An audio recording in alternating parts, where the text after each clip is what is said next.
বাদাম কেন খাবেন? বাদাম খাওয়ার ৯টি জাদুকরী উপকার। বাদাম একটি মুখরোচক খাদ্য।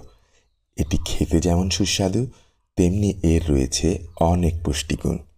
চীনাবাদাম, কাজু বাদাম, কাঠবাদাম, পেস্তা বাদাম সহ সব ধরনের বাদামে অনেক উপাদান আছে যা শরীরের জন্য উপকারী। যে কোনো বাদাম আমাদের প্রতিদিনের ডায়েটে গুরুত্বপূর্ণ। বিভিন্ন পাবলিক হেলথ অর্গানাইজেশন হেলদি ডায়েটের অংশ হিসেবে বাদাম খেতে বলে। বাদামে রয়েছে প্রচুর মোনো ও পলি আনস্যাচুরেটেড ফ্যাটস, প্রোটিন ও ডায়েটারি ফাইবার, যা রক্তের খারাপ কোলেস্টেরল কমিয়ে ভালো কোলেস্টেরলের পরিমাণ বাড়াতে সাহায্য করে।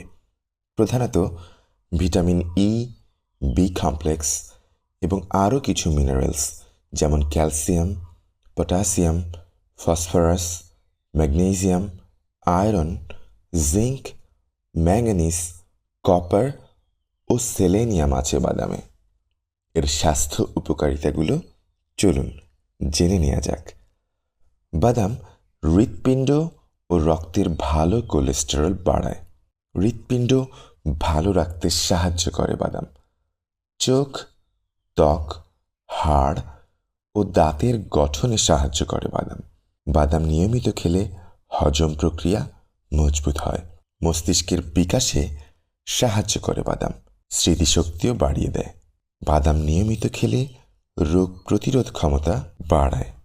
ডায়াবেটিস নিয়ন্ত্রণে গুরুত্বপূর্ণ ভূমিকা রাখে বাদাম। এটি ওজন কমাতেও সাহায্য করে। বিভিন্ন ধরনের ফাঙ্গাল ও ভাইরাল ইনফেকশন প্রতিরোধেও বাদাম সাহায্য করে। সর্বোপরি বাদাম নিয়মিত খেলে ক্যান্সার প্রতিরোধ করতেও এটি ভূমিকা রাখে। তো চলুন নিয়মিত বাদাম খাওয়া যাক।